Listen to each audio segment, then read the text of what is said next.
कोई बात नहीं है भाई, मेरे सब हो जाएगा। देखिए शुरू किया जाए।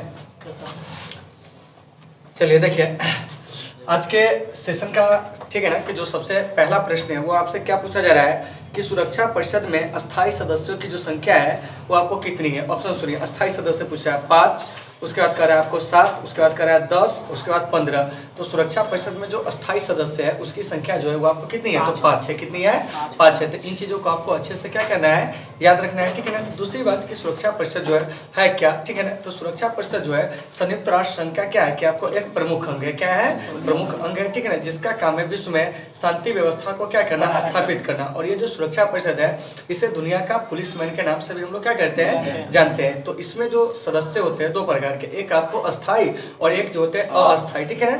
तो ये जो अस्थाई सदस्य होते हैं इसका जो आपको कार्यकाल होता है ये आपको निश्चित नहीं है, जबकि अस्थाई सदस्य जो होते हैं वो आपको 2 वर्षों के लिए क्या होते हैं कि आपको नियुक्त किए जाते हैं। तो यहाँ से आपका एक प्रश्न आएगा कि सुरक्षा परिषद में अस्थाई सदस्य कौन कौन है। तो देखिए इसमें आपको एक अमेरिका है, अमेरिका के अलावा आपको क्या है कि चाइना है, रूस है, ब्रिटेन है और फ्रांस है। तो आइए इसी सुरक्षा परिषद के संदर्भ में हम लोग क्या करते हैं कि कुछ बातों पर चर्चा करते हैं। तो आप लोग बताएंगे कि सबसे पहले आप लोगों को ये सारी चीजें दिख रहे हैं या नहीं दिख रहे हैं, बताएंगे, ठीक है ना। चलिए देखिए तो हमारा जो टॉपिक है वह है आपको सुरक्षा परिषद। क्या है, सुरक्षा परिषद। आप लोग इसे सही से देख पा रहे हैं। चलिए देखिए तो ये जो सुरक्षा परिषद है, ठीक है ना, तो सबसे पहले जान लीजिए कि सुरक्षा परिषद में सदस्य की जो संख्या है वो आपको कितनी है।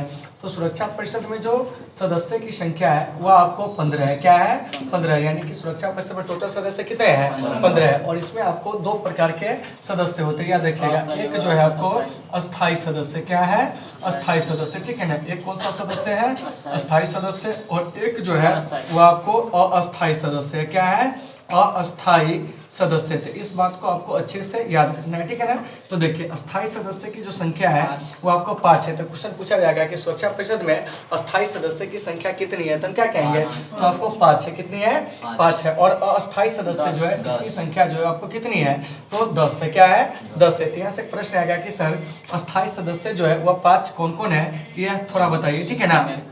तो देखिए 5 अस्थाई सदस्य जो है, ठीक है ना, उसमें याद रखिएगा कि एक जो है आपको अमेरिका है। कौन है, अमेरिका है, ठीक है ना। एक जो है वो आपको रूस है। क्या है, रूस है। रूस के अलावा एक आपको चीन हो जाएगा। क्या हो जाएगा, चीन। चीन के अलावा आपको ब्रिटेन, क्या हो जाएगा, ब्रिटेन। और ब्रिटेन के अलावा जो जाएगा अगला वो आपको फ्रांस हो जाएगा। तो संयुक्त राष्ट्र संघ के सुरक्षा परिषद के ये आपको क्या है, 5 अस्थाई सदस्य देश है, ठीक है ना। तो अगर आपसे हम क्वेश्चन पूछेंगे कि बताइए कि संयुक्त राष्ट्र संघ के सुरक्षा परिषद में कितने आपको अस्थाई सदस्य देश है, तो आप क्या कहेंगे, 5। और वो 5 देश जो है कौन कौन है, तो आपको अमेरिका, रूस, चीन, ब्रिटेन और क्या है, फ्रांस है। तो इन चीजों को आपको अच्छे से क्या करना है कि आपको समझना है, ठीक है ना। तो देखिए तो ये जो सुरक्षा परिषद के अस्थाई सदस्य देश है, ठीक है ना, इन्हें क्या है कि आपको वीटो शक्ति प्राप्त है। क्या शक्ति प्राप्त है, वीटो शक्ति प्राप्त है। अब देखिए वीटो का मतलब होता है क्या, तो सीधे समझिए वीटो का सामान्य अर्थ होता है कि मैं मना करता हूँ। क्या करता हूँ, मैं मना करता हूँ। वैसे वीटो जो है एक लैटिन शब्द है। क्या है, लैटिन शब्द है, जिसका मतलब ये होता है निषेध या निषेध का मतलब मना करना। तो ये जो वीटो शक्ति प्राप्त मतलब क्या हो गया, निषेधाधिकार शक्ति जो है संयुक्त राष्ट्र के सुरक्षा परिषद के सदस्य देशों को क्या है कि आपको प्राप्त है। तो इन बातों को आपको अच्छे से क्या करना है, समझना है। फिर यहाँ से प्रश्न आएगा कि ये जो अस्थाई सदस्य है इसका कार्यकाल जो होता है कितने वर्ष का होता है। तो देखिए तो ये जो अस्थाई सदस्य है इसका कार्यकाल जो होता है निश्चित होता है, और इसका कार्यकाल जो होता है वो आपको 2 वर्ष होता है। तो अगर आपसे क्वेश्चन पूछा जाएगा कि बताइए कि संयुक्त राष्ट्र संघ के सुरक्षा परिषद में जो अस्थाई सदस्य है उसका कार्यकाल कितने वर्ष का होता है, तो क्या कहेंगे, तो आपको 2 वर्ष। क्या कहेंगे, 2 वर्ष कहेंगे। तो इन चीजों को आपको अच्छे से क्या करना है, समझना है। फिर यहाँ से क्वेश्चन आएगा संयुक्त राष्ट्र संघ की सुरक्षा परिषद में कितने अस्थाई सदस्य देश है, तो आपको 5 है। क्या है, 5 है, ठीक है ना। और किसी भी बिल को या किसी भी प्रस्ताव को पास होने के लिए क्या होता है कि इसके 5 अस्थाई सदस्य देशों में उसकी अनुमति क्या होती है कि आपको आवश्यक होती है। क्या होती है, आवश्यक होती है। तो इन बातों को भी आपको अच्छे तरीका से क्या करना है, समझना है। फिर यहाँ से कभी कभी आपका क्वेश्चन आ जाएगा कि सर ये जो सुरक्षा परिषद है इसका काम क्या है, तो सुरक्षा परिषद का काम है विश्व में शांति व्यवस्था को क्या करना, स्थापित करना। तो अगर आपसे क्वेश्चन पूछेगा कि सुरक्षा परिषद के क्या कार्य है, तो हम कहेंगे विश्व में, क्या कहेंगे, विश्व में, ठीक है ना, आपको शांति व्यवस्था को बनाए रखना। क्या करना है, विश्व में शांति व्यवस्था को बनाए रखना, ठीक है ना।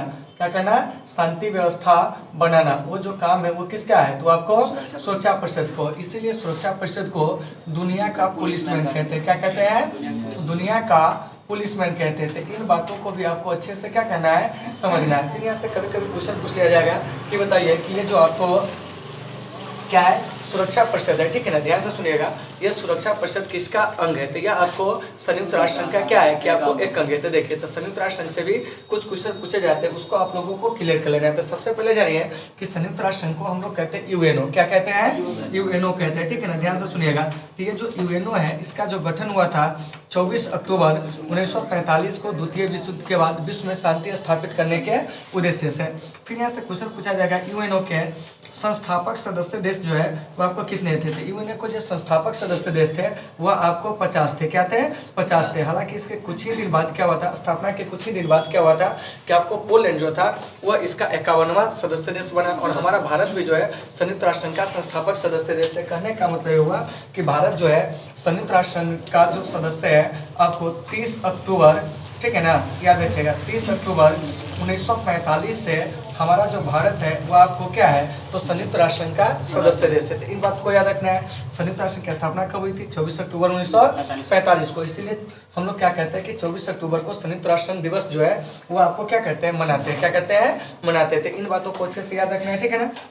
फिर क्वेश्चन पूछा जाएगा आपसे, क्या ध्यान से सुनिएगा कि ये जो संयुक्त राष्ट्र संघ इसके संस्थापक सदस्य देश कौन थे, मतलब कितने थे, तो 50। 51वां कौन था, तो वो आपको पोलैंड था, ठीक है ना। अभी वर्तमान में इसमें जो सदस्य देश है, क्या है, इसमें जो अभी वर्तमान में जो सदस्य देश है, ठीक है ना, वो आपको 193 है। कितना है, 193। लेकिन जिस समय इसकी स्थापना हुई थी, मतलब संस्थापक सदस्य देश की अगर बात कहा जाए तो उस समय कितना था, 50। अभी कितना हो गया, 193। फिर यहाँ से क्वेश्चन पूछा जाएगा कि संयुक्त राष्ट्र संघ का मुख्यालय जो है कहाँ है, तो संयुक्त राष्ट्र संघ का जो मुख्यालय है वह आपको न्यूयॉर्क में है। कहाँ है, न्यूयॉर्क में है। और न्यूयॉर्क जो है वो आपको मैनहट्टन द्वीप पर है। किस द्वीप पर है, मैनहट्टन द्वीप पर है। फिर क्वेश्चन पूछा जाएगा कि संयुक्त राष्ट्र संघ है, ठीक है ना, यहाँ से क्वेश्चन पूछा जा सकता है कि ये जो संयुक्त राष्ट्र संघ है, इस संयुक्त राष्ट्र संघ के जो आपको वर्तमान में जो महासचिव है वह कौन है, तो महासचिव जो इसके वर्तमान में अभी एंटोनियो गुतेरेस है। कौन है, एंटोनियो गुतेरेस। तो याद रखिएगा कि संयुक्त राष्ट्र संघ के जो वर्तमान महासचिव है वह कौन है, तो वह आपको एंटोनियो गुतेरेस है। कौन है, एंटोनियो गुतेरेस। तो याद रहेगा कि संयुक्त राष्ट्र संघ के वर्तमान महासचिव कौन है, एंटोनियो गुतेरेस, जो कि आपको कहाँ के हैं, तो आपको पुर्तगाल के। जबकि इसके प्रथम महासचिव जो थे वो आपको त्रिगवेली थे, जो कि आपको नॉर्वे के थे। कहाँ के थे, नॉर्वे के थे। तो इन बातों को भी आपको अच्छे से क्या करना है, याद रखना है, ठीक है ना। तो उम्मीद है कि आपको ये सारे चीज होंगे समझ में आ गए होंगे। फिर आइए यहाँ से एक क्वेश्चन और पूछा जाएगा कि संयुक्त राष्ट्र संघ के प्रथम एशियाई महासचिव कौन थे, तो वो आपको यूथोंट थे। कौन थे, यूथोंट थे, ठीक है ना। फिर क्वेश्चन पूछा जाएगा कि बताइए कि संयुक्त राष्ट्र संघ के प्रथम महासचिव कौन थे जिनकी हवाई दुर्घटना में मृत्यु हो गई थी, तो हम कहेंगे डैग हैमरशोल्ड। क्या कहेंगे, डैग हैमरशोल्ड। तो इन बातों को भी आपको अच्छे से क्या करना है, याद रखना है। अब देखिए, अब है कि संयुक्त राष्ट्र संघ के कितने प्रमुख अंग है, तो संयुक्त राष्ट्र संघ के जो प्रमुख अंग है वो आपको 6 है। कितने हैं, 6 है, ठीक है ना। तो देखिए, तो संयुक्त राष्ट्र संघ के प्रमुख अंग में सबसे पहले अगर हम बात करते हैं तो आपको महासभा कौन हो जाएगा, महासभा। इसके बाद हो जाएगा आपको सुरक्षा परिषद। क्या जाएगा, सुरक्षा परिषद। तो इन बातों को भी आपको अच्छे से याद रखना है। तीसरा जो है वह है आर्थिक और सामाजिक परिषद। क्या जाएगा, आर्थिक और सामाजिक परिषद। याद रखिएगा, क्या हो जाएगा, आर्थिक और सामाजिक परिषद, ठीक है ना। तो ये चीज याद रहेगा कि संयुक्त राष्ट्र संघ का जो आपको तीसरा जो अंग है वो कौन है, तो आर्थिक और सामाजिक परिषद, ठीक है ना। उसके बाद यहाँ से एक चीज और याद रखिएगा, ठीक है ना, कि आपको चौथा अंग जो है वो आपको प्रन्यास परिषद है। क्या है, प्रन्यास परिषद है, ठीक है ना, प्रन्यास परिषद है। और आपको जो पांचवा अंग है वो आपको कौन है, तो सचिवालय। क्या है, सचिवालय। और यही जो होती है सचिवालय वो संयुक्त राष्ट्र संघ के कार्यों का क्या करता है, निपटारा करता है। उसके बाद जो है आपको छठा अंग वह आपको अंतर्राष्ट्रीय न्यायालय। क्या है, अंतर्राष्ट्रीय न्यायालय, ठीक है ना। तो इन चीजों को भी आपको अच्छे से देख लेना है, ठीक है ना। तो कभी कभी अंतर्राष्ट्रीय न्यायालय से प्रश्न पूछ लिए जाते हैं कि अंतर्राष्ट्रीय न्यायालय का मुख्यालय क्या है, तो आपको द हेग में। बाकी संस्था जो है सब के सब जो है न्यूयॉर्क में है। संयुक्त राष्ट्र की जितनी भी संस्था है सारे काम जो होती है वो आपको न्यूयॉर्क से ही संचालित होती है, ठीक है ना। बाकी जो आप ये देख रहे हैं अंतर्राष्ट्रीय न्यायालय, ये आपको द हेग में। क्या है, द हेग में। तो इन बातों को आपको अच्छे से क्या करना है, याद रखना है। तो कभी कभी प्रश्न अगर कर लिया जाए आपसे कि बताइए कि संयुक्त राष्ट्र संघ के कितने प्रमुख अंग हैं? 6। सबका काम जो होता है कहाँ होता है? न्यूयॉर्क में। बाकी अंतर्राष्ट्रीय न्यायालय का काम कहाँ होता है? द हेग में, नीदरलैंड के द हेग में ये सारे कार्य होते हैं। 3 बातों को भी समझना। संयुक्त राष्ट्र में भी सदस्य देश कितना है? तो वो आपको 93 है। शुरू में कितना था संस्थापक? तो आपको 50 था। हमारा भारत संयुक्त राष्ट्र का सदस्य कब से? 30 अक्टूबर 1945 से, ठीक है ना। अंतर्राष्ट्रीय न्यायालय का मुख्यालय क्या है? द हेग में। क्या है? द हेग में। तो उम्मीद है कि आपको ये सारी चीज समझ में आ गए होंगे। तो इसको फटाफट आप लोग क्लियर कर लीजिए।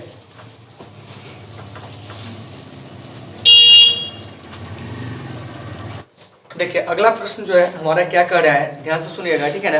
कह रहा है कि शॉक थेरेपी 1990 किससे संबंधित है, ठीक है ना। तो देखिए इसके ऑप्शन हम दे रहे हैं, आप लोग कमेंट करके जरूर बताइएगा, ठीक है ना। तो देखिए तो इसका ऑप्शन जो है सबसे पहले फर्स्ट समझिए क्या कह रहा है कि शॉक थेरेपी। क्या कह रहा है? शॉक थेरेपी के बारे में आपसे क्या है कि पूछा जा रहा है, ठीक है ना। तो देखिए तो सबसे पहले ये जो शॉक थेरेपी है क्या है? शॉक थेरेपी कह रहा है 1990। क्या है? 1990 किससे संबंधित है यह आपसे पूछा जा रहा है, ठीक है ना। देखिए तो पहला नंबर ऑप्शन ए कह रहा है सैन्य समझौता। क्या कह रहा है? सैन्य समझौता, याद रखेंगे, ठीक है ना, कि पहला ऑप्शन सैन्य समझौता, ठीक है ना। दूसरा ऑप्शन जो है वह कह रहा है को आर्थिक मॉडल। क्या है? आर्थिक मॉडल, ठीक है ना। और तीसरा जो है वह आपको कह रहा है क्या? ध्यान से सुनेंगे, ठीक है ना। वह कह रहा है आपको यानी कि सोवियत संघ के उत्तराधिकारी से, मतलब यूएसएसआर के उत्तराधिकारी से। क्या है? उत्तराधिकारी से। ये सारे क्वेश्चन आपसे पूछे जा रहे हैं, ठीक है ना। और डी जो है इनमें से कोई नहीं, मतलब नन कह रहा है। क्या कह रहा है? नन। तो देखिए इसका वैसे सही आंसर जो होगा, ठीक है ना, अब हम आपको बता देते हैं, वो होगा आपको आर्थिक मॉडल, ठीक है ना। तो देखिए तो सबसे पहले ये शॉक थेरेपी है क्या? तो देखिए थेरेपी का मतलब होता है आघात लगाकर चिकित्सा करना। क्या करना है? चिकित्सा करना। तो जैसा कि आप सबको पता होगा कि सोवियत संघ का जो विघटन हुआ था वो आपको 25 दिसंबर 1991 को याद रखना है। कि देखिए इस पॉइंट को अगर समझना है तो आपको इस बात को समझना पड़ेगा कि सोवियत संघ का विघटन कब हुआ था। तो आपको 25 दिसंबर 1991 को सोवियत संघ का क्या हुआ था कि आपको विघटन हुआ था। याद रखिएगा कि यूएसएसआर का जो विघटन हुआ था वह कब हुआ था? तो 25 दिसंबर 1991 को। और सोवियत संघ को क्या हुआ था कि आपको 25 खंडों में, कितना खंडों, सॉरी 25 कहते हैं कि इसको 15 खंडों में क्या कर दिया गया था कि आपको तोड़ दिया गया था। तो सोवियत संघ में जो था पहले क्या था? समाजवादी व्यवस्था था। क्या था? समाजवादी व्यवस्था था। तो जब ये सब देश सब अलग हुआ उससे आपको मध्य यानी कि एशिया, ठीक है ना, और कुछ देश जो यूरोप के हिस्से में भी पड़े, ठीक है ना। तो ये देश सब जब अलग हुआ, क्या हुआ? अलग हुआ। तो इसने क्या किया कि समाजवाद से, ठीक है ना, कि आपको पूंजीवाद की ओर बढ़ा, ठीक है ना। तो इसी को कहा गया शॉक थेरेपी। क्या कहा गया? Shock therapy. तो इस शॉक थेरेपी में जो सबसे ज्यादा मदद किया था वो आपको कौन मदद किया था? तो आईएमएफ। कौन मदद किया था? आईएमएफ, ठीक है ना। और आपको आईबीआरडी, जिसको हम लोग विश्व बैंक के नाम से भी क्या करते हैं, जानते हैं। इस सब पर हम लोग चर्चा करेंगे। तो देखिए आईएमएफ का मतलब हो गया आपको क्या, ध्यान से सुनिएगा, कि इंटरनेशनल मॉनेटरी फंड, ठीक है ना। और इसके बाद आईबीआरडी का मतलब हो जाएगा इंटरनेशनल बैंक फॉर रूरल, मतलब sorry international bank for reconstruction and development, ठीक है ना। याद रखिएगा कि मतलब इंटरनेशनल बैंक फॉर, ठीक है ना, रिकंस्ट्रक्शन एंड डेवलपमेंट, इसी को नाम दिया गया आपको क्या? तो आपको वर्ल्ड बैंक। क्या नाम दिया गया? वर्ल्ड बैंक, ठीक है ना। तो इसी दोनों के सहयोग से क्या हुआ था कि आपको जो सोवियत संघ से देश अलग हुआ था वहां पर आपको साम्यवाद से क्या हुआ था कि आपको हटकर अलग पूंजीवादी व्यवस्था को क्या किया गया था कि आपको मतलब अपनाने पर बल दिया गया। तो इसी को कहा गया आपको क्या? Shock therapy. क्या कहा गया? Shock therapy. तो सीधे कहिएगा कि सोवियत संघ से अलग हुए देशों को जब क्या होता कि साम्यवाद से आपको पूंजीवाद की ओर बढ़ना पड़ा तो उसी को कहा गया शॉक थेरेपी। क्या कहा गया? शॉक थेरेपी, ठीक है ना। अब आइए शॉक थेरेपी किसके सहयोग से हुआ था? आईएमएफ के यानी इंटरनेशनल मॉनेटरी फंड, मतलब अंतर्राष्ट्रीय मुद्रा कोष, और आईबीआरडी जिसको हम लोग विश्व बैंक के नाम से भी जानते हैं, इंटरनेशनल बैंक फॉर आपको रिकंस्ट्रक्शन एंड डेवलपमेंट, ठीक है ना। इसी के सहयोग से आई दोनों का जो स्थापना हुआ था ना वो आपको ब्रेटन वुड्स सम्मेलन के द्वारा हुआ था। किसके द्वारा हुआ था? ब्रेटन वुड्स सम्मेलन के द्वारा। कभी कभी आपसे प्रश्न कर लिया जाएगा कि बताइए कि ये जो ब्रेटन वुड्स सम्मेलन है, ठीक है ना, इसके द्वारा कौन सी दो संस्था स्थापित हुई थी? तो एक आपको आईएमएफ, आएगा कौन है? आईबीआरडी, ठीक है ना। तो इस चीजों को आपको याद रखना है। ब्रेटन वुड्स सम्मेलन हुआ था कब? 1944 में। तो कुछ चीजों को आपको नोट करते हुए चलना होगा, ठीक है ना। सोवियत संघ का जो विघटन हुआ था कब हुआ था? तब 25 दिसंबर 1991 को सोवियत संघ को कितने खंडों में तोड़ दिया गया? 15 खंडों में। तो आपका यहाँ से प्रश्न आएगा कि सर ये जो आप यूएसएसआर लिखे इसका मतलब क्या हुआ? तो देखिए यूएसएसआर कहने का मतलब हो जाएगा यूनियन, क्या हो जाएगा? यूनियन, ठीक है ना, ऑफ, क्या जाएगा? यूनियन ऑफ सोवियत, क्या जाएगा? यूनियन ऑफ सोवियत, ठीक है ना। सोशलिस्ट, क्या है? सोशलिस्ट, ठीक है ना। रिपब्लिक्स, क्या जाएगा? रिपब्लिक्स, रिपब्लिक्स, ठीक है ना। तो इन चीजों को आपको अच्छे से याद रखना है। कभी कभी पूर्ण रूप भी पूछ लिया जाता है, तो देखिए तो इसका पूर्ण क्या हो जाएगा, तो union of Soviet socialist republics, ठीक है ना। फिर यहाँ से प्रश्न किया जाएगा आपको कि ये सोवियत संघ बना कब था, तो ये आपको 1922 में बना था। कितना में, 1922 में। इसका विघटन कब हो गया था, 1991 में। तो 1922 से 1991 तक क्या था कि आपको सोवियत संघ में साम्यवादी व्यवस्था थी, ठीक है ना। फिर यहाँ से प्रश्न किया जाएगा कि आपको यूएसएसआर के जो संस्थापक अध्यक्ष थे वो कौन थे, तो आपको बीआई लेनिन थे। कौन थे, बीआई लेनिन थे। इस बात को भी आपको अच्छे से याद रखना है कि बीआई लेनिन इसके क्या थे, संस्थापक अध्यक्ष थे, यानी व्लादिमीर इवानोविच लेनिन। लेकिन लेनिन की मृत्यु हो गई 1924 में। उसका बाद स्टालिन बना। स्टालिन के बाद जो आया वो आपको कौन है, खुर्चेव आया, ब्रेजनेव आया, कौन है, ब्रेजनेव आया। इसके अलावा आपको एंडोकोव, चेरनेनकोव, ठीक है ना, मिखाइल गोर्बाचोव, ऐसे बहुत सारे जो राजनेता है जिसने क्या किया कि सोवियत संघ के अंतर्गत आपको क्या किया था कि आपको शासन किया, ठीक है ना। लेकिन इसमें से आपको कभी कभी प्रश्न कर लिया जाएगा कि यूएसएसआर के जो अंतिम राष्ट्रपति थे वो कौन थे, तो वो आपको मिखाइल गोर्बाचोव थे। कौन थे, मिखाइल गोर्बाचोव। तो इन बातों को भी आपको अच्छे से क्या करना है, याद रखना है कि सोवियत संघ के जो आपको अंतिम राष्ट्रपति थे कौन, मिखाइल गोर्बाचोव। और मिखाइल गोर्बाचोव 1985 में राष्ट्रपति बने थे और 1991 तक क्या किए थे, शासन किए थे। आइए तीन बातों को याद रखना है। और इन्होंने पेरेस्ट्रोइका और ग्लासनोस्ट की जो नीति है उसका क्या किए थे, अनुसरण किए थे। क्या किए थे, अनुसरण किए थे। पेरेस्ट्रोइका का मतलब होता है पुनर्गठन और आपको ग्लासनोस्ट का मतलब होता है खुलापन। मतलब कि ये जो मतलब मिखाइल गोर्बाचोव थे उनका कहना था कि आपको अर्थव्यवस्था को खोलिए, अर्थात जो विदेशी पूंजी है पूंजीवाद को अपनाइए। क्या कीजिए, अपनाइए, ठीक है ना। जो लोगों की स्वतंत्रता है उसको क्या कीजिए, बहाल कीजिए। तो इनकी यही दो नीति कहा गया आपको, पेरेस्ट्रोइका और ग्लासनोस्ट। तो इस नीति का अनुसरण कौन किए थे, तो मिखाइल गोर्बाचोव। तीन बातों का आपको अच्छे से याद रखना है, ठीक है ना।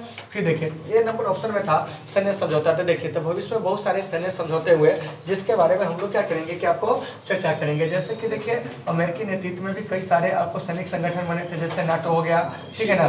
इसके अलावा आपको सीटो हो गया, क्या हो गया, सीटो हो गया, ठीक है ना। इसके अलावा आपको बगदाद संधि, क्या है, बगदाद संधि, ठीक है ना। बगदाद संधि के अलावा जो है वो आपको क्या है, तो बगदाद संधि में से जब इराक अलग हो गया तब इसका नाम पड़ा था क्या, तो आपको सेंटो पड़ा था। क्या पड़ा था, सेंटो पड़ा था, ठीक है ना।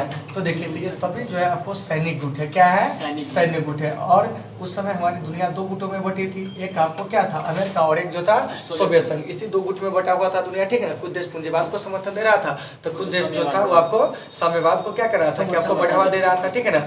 तो इन्हीं दोनों देशों के बीच में बढ़ते तनाव को देखते हुए क्या हुआ था कि आपको सैनिक गठबंधन बनना क्या हुआ था, शुरू हुआ था। तो अमेरिका के नेतृत्व में आपको नाटो, सीटो, सेंटो सब जो है बना था। जबकि आपको सोवियत संघ के नेतृत्व में जो था तो आपको क्या बना था, वार्सा पैक्ट। क्या बना था, वार्सा पैक्ट। इन चीजों को भी आपको अच्छे से क्या करना है, समझना था। वार्सा पैक्ट को जो बनाया था यूएसएसआर, कौन बनाया था, यूएसएसआर, ठीक है ना। जबकि आपको नाटो, सीटो सबको जो बनाया था कौन बनाया था, अमेरिका बनाया था, ठीक है ना। नाटो की स्थापना 1949 में, याद रखिएगा। सीटो की स्थापना 1954 में। बगदाद संधि हुई थी 1955 में। अब बगदाद संधि में से 1959 में जब इराक निकल गया तो इसका नाम क्या पड़ा था, मतलब सेंटो पड़ा था। क्या पड़ा था, सेंटो। तो इन बातों को याद रखना। वार्सा पैक्ट बना था 1955 में। कितना बना था, 1955 में। फिर यहाँ कर रहा है सोवियत संघ के उत्तराधिकारी, ठीक है ना। तो देखिए तो सोवियत संघ के जो उत्तराधिकारी है वह आपको किसे कहा गया था, रूसी संघ को। किसको कहा गया, रूसी संघ को, याद रखिएगा। और रूसी संघ के प्रथम जो निर्वाचित राष्ट्रपति थे वो आपको बोरिस येल्त्सिन थे। कौन थे, बोरिस येल्त्सिन। तो याद रहेगा कि रूसी संघ के प्रथम निर्वाचित राष्ट्रपति कौन थे, तो ये आपको बोरिस येल्त्सिन थे। कौन थे, बोरिस येल्त्सिन थे। तो इसमें कहीं से कोई डाउट है, अगर प्रश्न पूछेंगे कि सोवियत संघ के प्रथम निर्वाचित राष्ट्रपति कौन थे तो क्या कहिएगा, बोरिस येल्त्सिन। और अभी जो है राष्ट्रपति वो कौन है जानते हैं, तो आपको व्लादिमीर पुतिन है। कौन है, व्लादिमीर पुतिन। तो कुछ देश के राष्ट्राध्यक्ष का नाम आपको जो पूछे जाते हैं, जैसे अमेरिका के, ठीक है ना। तो अमेरिका के राष्ट्रपति जो बाइडेन है। क्या है, जो बाइडेन। और जो बाइडेन जो डेमोक्रेटिक पार्टी से, किस पार्टी से है, डेमोक्रेटिक पार्टी से, ठीक है ना। फिर कभी कभी क्वेश्चन पूछ लिया जाएगा कि बताइए चीन के राष्ट्रपति कोरोना वाला, ठीक है ना, तो उसका नाम है आपको सी जिनपिंग। क्या है, सी जिनपिंग, ठीक है ना। इस बात को आपको अच्छे से याद रखना है। हमारे भारत के राष्ट्रपति का नाम पूछा जाएगा तो श्री रामनाथ कोविंद, उपराष्ट्रपति तो एम वेंकैया नायडू, प्रधानमंत्री तो श्री नरेंद्र दामोदर दास मोदी। तो इन चीजों को आपको अच्छे से क्या करना है, याद रखना है, ताकि आपके एग्जाम में कोई भी क्वेश्चन है आप उसे छोड़े नहीं, ठीक है ना। आइए फिर यहाँ से प्रश्न कभी कभी कर लिया जाएगा आपसे क्या कि बताओ कि रूस के प्रथम निर्वाचित राष्ट्रपति कौन थे, तो वो आपको बोरिस येल्त्सिन थे। और सोवियत संघ का उत्तराधिकारी किसे कहा गया, रूसी संघ के, जिसको अभी आपको रूस बोलते हैं। क्या कहते हैं, रूस बोलते हैं। तो उम्मीद है कि आपको ये सारी चीज समझ में आ गए होंगे। क्या कोई ऐसा बंदा है जिसको नहीं समझ में आया हो, ठीक है ना। एक चीज थोड़ा सा हम रिकॉल कर देते हैं। क्या कर देते हैं, रिकॉल कर देते हैं। क्या रिकॉल कर देंगे, तो IMF इसका पूर्ण रूप, ठीक है ना, तो इंटरनेशनल मॉनेटरी फंड, ठीक है ना। और आपको ये जो IBRD है इसका पूर्ण रूप होगा, ध्यान से सुनिएगा, international bank for rural and rural कहते हैं रिकंस्ट्रक्शन एंड डेवलपमेंट। याद रहेगा कि IBRD का पूर्ण क्या हो जाएगा, तो international bank for reconstruction and development, याद रखना है आपको, ठीक है ना। और ये दोनों जो है आपको क्या हुआ था कि आपको ब्रेटन वुड्स सम्मेलन 1944 के द्वारा क्या हुआ था, स्थापित हुआ था। तो इन बातों को अच्छे से समझ लेना है, ठीक है ना। चलिए आगे चलते हैं। देखिए अगला प्रश्न जो कर रहा है हमारा, क्या कर रहा है, ध्यान से सुनिएगा कि वार्सा पैक्ट का संबंध किस गठबंधन से था। देखिए ऑप्शन कर रहा है अमेरिकी गठबंधन, सोवियत संघ गठबंधन, गुट निरपेक्ष गठबंधन, इनमें से कोई नहीं। तो वार्सा पैक्ट जो बना था सोवियत संघ के नेतृत्व में, ठीक है ना, कब, तो 1955 में। इसको बताने की आवश्यकता है ये नहीं है। आगे देखिए क्या कर रहा है, अगला कह रहा है कि निम्नलिखित में से गुटनिरपेक्षता को प्रोत्साहित किया। शीत युद्ध ने, छोटे राष्ट्रों के अपने पृथक अस्तित्व की अभिलाषा ने, सैनिक गुटबंदी से अलग रहने की नीति ने, तो इनमें से सभी हो जाएगा। क्या हो जाएगा, सभी हो जाएगा। क्योंकि देखिए जिस समय आपको शीत युद्ध शुरू हुआ था, क्या हुआ था, शुरू हुआ था, तो शीत युद्ध कब शुरू हुआ था, द्वितीय विश्व युद्ध के बाद। क्या हुआ था कि द्वितीय विश्व युद्ध की समाप्ति के बाद जब दुनिया हमारा दो बड़ी महाशक्ति के रूप में उभरा, एक आपको अमेरिका और एक कौन था, सोवियत संघ। तो अमेरिका और सोवियत संघ के बीच, ठीक है ना, बढ़ते तनावपूर्ण संबंध को ही कहा गया शीत युद्ध। क्या कहा गया, शीत युद्ध। ऐसा नाम दिए थे बर्नार्ड बारुच ने, ठीक है ना, यानी कि शीत युद्ध का नाम शीत युद्ध जो दिए थे, कौन दिए थे, तो बर्नार्ड बारुच ने दिए थे, ठीक है ना। तो ये जो आपको उस समय क्या था कि एशिया व अफ्रीका के बहुत सारे देश जो थे वो स्वतंत्र हुए थे। क्या थे, स्वतंत्र हुए थे। तो देखते हो जाएगा कि नया नवेले जो लोग होते हैं उनको सबसे सहयोग की क्या होती है, आवश्यकता होती है, ठीक है ना। तो भारत से ही दुनिया के अन्य देशों ने सोचा, हालांकि इसमें सबसे पहले भारत ने ही सोचा, ठीक है ना, भारत ने ही सारे देशों को एकत्र किया, ठीक है ना।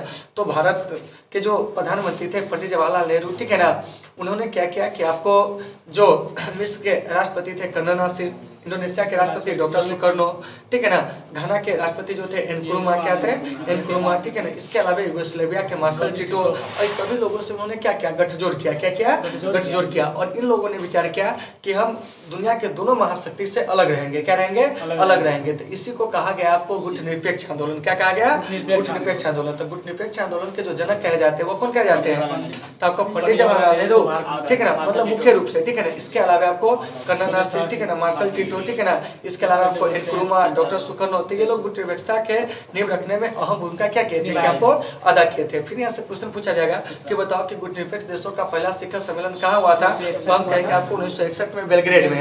बेलग्रेड कहाँ है, तो आपको यूगोस्लाविया में। भारत में गुटनिरपेक्ष देशों का शिखर सम्मेलन कब हुआ था, तो हम कहेंगे आपको कब, तो आपको 1900 कितना में, तो आपको 83 में नई दिल्ली में। क्या हुआ था, 83 में नई दिल्ली में। भारत की बात बता रहे हैं, ठीक है ना। हालांकि अब गुटनिरपेक्ष जो है अपना महत्व जो है आपको दिन प्रतिदिन खोते जा रहा है। क्या है, खोते जा रहा है, ठीक है ना। तीन बातों को आपको अच्छे से समझना है। तो वहीं आपका प्रश्न कर रहा है कि निम्नलिखित में से गुटनिरपेक्षता को प्रोत्साहित क्या कौन, तो शीत युद्ध, छोटे राष्ट्रों के अपने पृथक अस्तित्व की अभिलाषा, सैनिक गुटबंदी से अलग रहने के लिए, ये सभी तो क्या हो जाएगा, ये सभी हो जाएगा, ठीक है ना। और गुटनिरपेक्षता का मतलब होता है क्या, तो सीधे कहेंगे कि विश्व के किसी भी गुट में शामिल नहीं होना, लेकिन विश्व के सभी देशों से क्या करना है, कि आपको सहयोग स्थापित करना है। तो इन बातों को आपको अच्छे से क्या करना है, समझना है, ठीक है ना। तो उम्मीद है कि आपको ये सारे चीज होंगे समझ में आ गए होंगे। चलिए आगे बढ़े। चलिए देखिए अब करा है, ध्यान से सुनिएगा कि गुटनिरपेक्ष आंदोलन के संस्थापक कौन थे। देखिए जवाहरलाल नेहरू, ठीक है ना, अब्दुल नासिर, ठीक है ना, आपको जोसेफ ब्रॉज टिटो, इनमें से सभी। तो क्या जाएगा, सभी। अभी सबका नाम बताएं, ठीक है ना। चलो आगे देखो, पश्चिमी गठबंधन द्वारा स्थापित नाटो में 1949 में कितने देश जो थे वो आपको सम्मिलित हुए थे। तो देखिए तो उस समय नाटो में जो सदस्य राष्ट्र थे वो आपको 12 थे। कितने थे, 12 थे, तो ठीक है ना। यानी कि जिस समय इसकी स्थापना हुई थी, ठीक है ना, 1949 की बात बता रहे हैं, तो उस समय इसमें कितने देश थे, तो आपको सदस्य देश 12 थे। अभी जो है नाटो में सदस्य देश 30 है। कितना है, 30 है। तो इन चीजों को भी आपको अच्छे से समझना है कि शुरू में क्या गो 12, अभी क्या गो है 30 को। तो नाटो का मतलब क्या होता है, तो नॉर्थ अटलांटिक ट्रीटी ऑर्गेनाइजेशन। देखिए यहाँ पर कुछ चीज है लेकिन पूर्ण है, हम आपको लिख देते हैं, ठीक है ना। जैसे देखिए कि ये जो नाटो है, तो नाटो का मतलब क्या होता है, नॉर्थ, क्या हो जाएगा, नॉर्थ, ठीक है ना, अटलांटिक, क्या हो जाएगा, नॉर्थ अटलांटिक ट्रीटी ऑर्गेनाइजेशन। क्या जाएगा, नॉर्थ अटलांटिक, ठीक है ना, ट्रीटी, क्या जाएगा, ट्रीटी ऑर्गेनाइजेशन। इस बात को आपको अच्छे से याद रखना है कि नाटो का पूर्ण रूप क्या हो जाएगा, तो नॉर्थ अटलांटिक ट्रीटी ऑर्गेनाइजेशन, ठीक है ना। इस बात को आपको अच्छे से समझना है कि नाटो का पूर्ण रूप क्या, तो नॉर्थ अटलांटिक ट्रीटी ऑर्गेनाइजेशन, मतलब कि क्या हो जाएगा, तो उत्तरी अटलांटिक संधि क्या कहेंगे, संगठन, ठीक है ना। तो ये जो नाटो है ये आपको अस्तित्व में कब आया था, तो 4 अप्रैल, ठीक है ना, आपको 1949 को, ठीक है ना। और ये जो नाटो है इसका हेडक्वार्टर जो है कहाँ है, तो ये आपको यानी कि क्या कहते हैं इसको, कि ब्रुसेल्स में क्या है, ब्रुसेल्स में, तो याद आएगा कि नाटो का मुख्यालय क्या है, ब्रुसेल्स में। ब्रुसेल्स जो है वो आपको क्या है, आपको बेल्जियम में, क्या है, बेल्जियम में। तो इन बातों को आपको अच्छे से क्या करना है, समझना है, ठीक है ना। फिर यहाँ से क्वेश्चन पूछा जाएगा कि नाटो में अभी सदस्य देश जो है वो आपको कितने हैं, तो कहेंगे नाटो में अभी 30 है, लेकिन जिस समय 1949 में यह स्थापित हुआ था उस समय इसमें सदस्य देश कितने थे, तो आपको 12 थे। और यह है क्या, तो वो आपको अमेरिका के नेतृत्व में बना हुआ, ठीक है ना, यानी कि अमेरिकी नेतृत्व में बना हुआ यह क्या है, आपको सैन्य गठबंधन है। कैसा गठबंधन है, सैन्य गठबंधन है, जिसका उद्देश्य क्या था, सामूहिक सुरक्षा। क्या था, सामूहिक सुरक्षा। तो इन बातों को याद रखना। फिर यहाँ से क्वेश्चन पूछ देगा, बताओ सीटो का क्या बना था, तो सीटो आपको 1954 में बना था। मतलब कि साउथ ईस्ट क्या है, कि आपको south east Asia treaty organisation, ठीक है ना। तो इस बात को आपको अच्छे से याद रखना है। बगदाद संधि आपको 1955 में, कितना में, 55 में। सेटो कब बना था, 1900 कितना में, तो आपको 1959 में, जब इससे इराक अलग हो गया था, किससे, आपको बगदाद संधि से, तब इसका नाम पड़ा था क्या, सेंटो। तो इन बातों को आपको अच्छे से क्या करना है, समझना है। तो उम्मीद है कि आपको ये सारे चीज जो होंगे समझ में आ गए होंगे। देखिए अगला क्या है, मुक्त व्यापार का अर्थ क्या होता है, यानी लेसेज फेयर का जो सिद्धांत है, ठीक है ना। तो देखिए कर मुक्त लेन देन, सरकारी प्रतिबंधों से मुक्त, अपने इच्छा अनुसार व्यापार करना, उपयुक्त सभी, तो ये सभी हो जाएगा। मुक्त व्यापार का मतलब ही होता है सभी प्रकार के बाधा को क्या कर देना, समाप्त कर देना, तो वही क्या कहलाता है, मुक्त व्यापार। इसी को अंग्रेजी में कहते हैं लेसेज फेयर थ्योरी। क्या कहते हैं, लेसेज फेयर थ्योरी, ठीक है ना। मतलब मुक्त व्यापार समझौता, क्या है, मुक्त व्यापार समझौता। जैसे देखते होगा नाफ्टा, साफ्टा, क्या है, नाफ्टा, साफ्टा, ये सब क्या है, तो आपको मुक्त व्यापार समझौता ही है, ठीक है ना। तो उम्मीद है कि आपको ये सारे चीज समझ में आ गए होंगे। तो आप इसको फटाफट क्या कर लीजिए, क्लियर कर लीजिए जल्दी से।